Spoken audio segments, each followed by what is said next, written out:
Wilujeng enjing barudak, kumaha damang? Dinten ieu urang bade diajar ngalarapkeun rarangken hareup ka atau mengenal imbuhan ka. Sateuacanna urang diajar, urang bade ngadoa heula. Sok ayeuna sikap doa anu leres. Dalam nama Bapa dan Putra dan Roh Kudus, amin. Tuhan Yesus yang baik, pada hari ini kami mau belajar. Bimbinglah Ibu Guru dalam menyampaikan materi pelajaran hari ini. Dan bimbinglah kami supaya mengerti apa yang dijelaskan Ibu Guru. Terima kasih Tuhan. Amin. Dalam nama Bapa dan Putra dan Roh Kudus. Amin.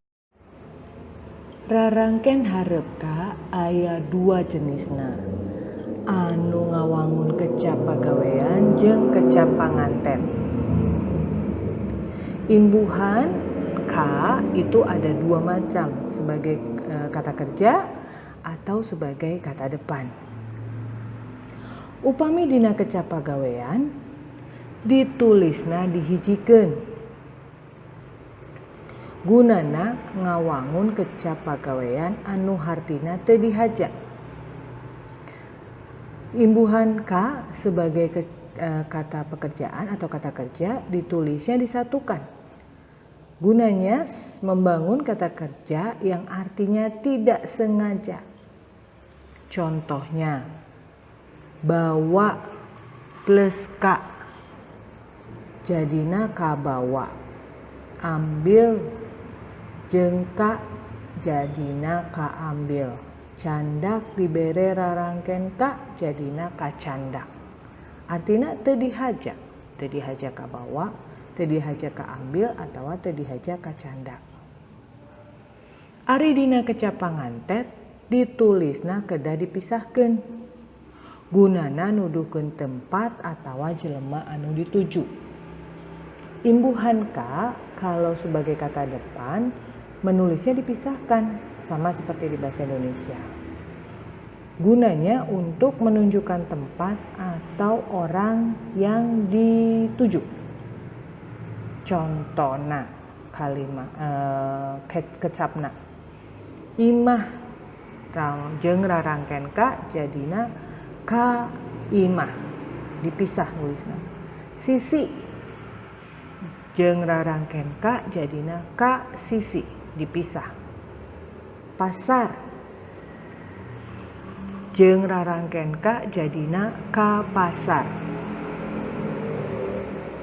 Itu tentang imbuhan ka. Bisa ya, jadi kalau yang paling penting perlu kamu ingat, kalau dia kata kerja dia nulisnya disatukan, sedangkan kalau dia kata depan dia nulisnya dipisahkan. Kata depan itu biasanya dia dilanjutkan dengan nama tempat, ya, atau nama orang. Makanya dia nulisnya dipisahkan. Ingatnya itu saja. Bisa ya?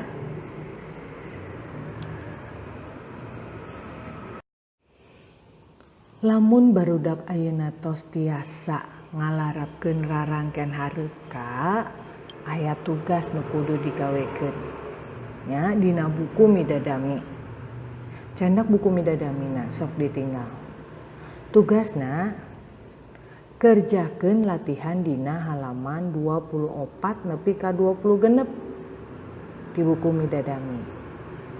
Nomor 2, tuliskeun sapertos contoh nu aya di buku.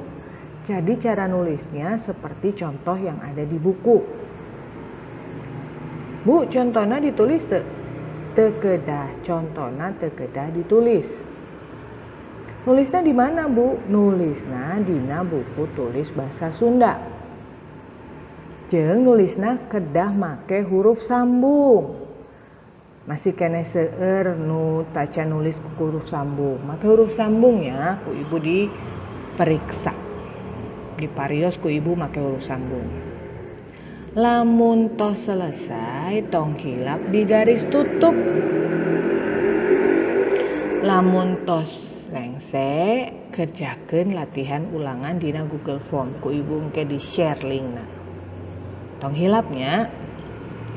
Nah, ayeuna urang bade papisah heula sakedap. Minggu payun barudak siap-siap keur ulangan. Diajarnya sing semangat. Wilujeng siang.